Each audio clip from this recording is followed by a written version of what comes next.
காஞ்சிபுரம் மாவட்டத்தில் உள்ள பரந்தூர் பகுதியில் 2வது சென்னை விமான நிலையம் அமைப்பதற்கு எதிர்ப்பு தெரிவித்து அந்த பகுதியை சுற்றியுள்ள மக்கள் 1000 நாட்களுக்கும் மேலாக போராட்டம் நடத்தி வருகின்றனர்.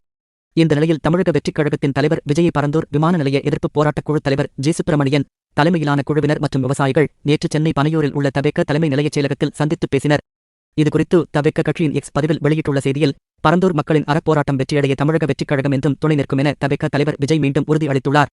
பரந்தூர் மக்களை அவர்கள் போராடும் களத்திற்கே நேரில் சென்று தமது முழு ஆதரவை தெரிவித்த தவேக தலைவர் விஜய்க்கு போராட்டக் குழுவினரும் நன்றி தெரிவித்தனர் என கூறப்பட்டுள்ளது. பரந்தூரில் விமான நிலையம் அமைப்பதால் விளைநிலங்கள் நீர்நிலைகளுக்கு ஆபத்து ஏற்படும் என கூறி பரந்தூர் சுற்று வட்டார பகுதியில் உள்ள மக்கள் அறவழியில் தொடர் போராட்டங்களை முன்னெடுத்துள்ளனர். அவர்களுக்கு பூவுலகின் நண்பர்கள் அமைப்பு உள்ளிட்ட தன்னார்வ அமைப்புகளும் தவேக உள்ளிட்ட அரசியல் கட்சிகளும் ஆதரவு தெரிவித்துள்ளன. இந்த நிலையில் தவேக தலைவர் விஜய் கடந்த ஜனவரி 20ஆம் தேதி பரந்தூர் மக்கள் போராட்டம் நடத்தும் இடத்துக்குச் சென்று அவர்களை சந்தித்தார்.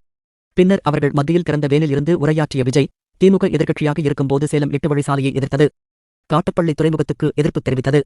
இதே நிலைப்பாட்டை பரந்தூர் விமான நிலைய விஷயத்திலும் எடுக்க வேண்டும்.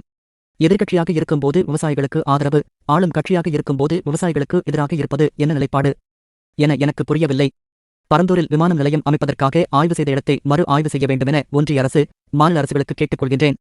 விவசாயத்துக்கு பாதிப்பு குறைவாக உள்ள இடத்தில் இந்த திட்டத்தை கொண்டு வாருங்கள். வளர்ச்சி என்பது முன்னேற்றம்தான். ஆனால் வளர்ச்சி என்ற பெயரில் ஏற்படும் பேரழிவு தடுக்கப்பட வேண்டும் என்று வலியுறுத்தினார் என்பது குறிப்பிடத்தக்கது.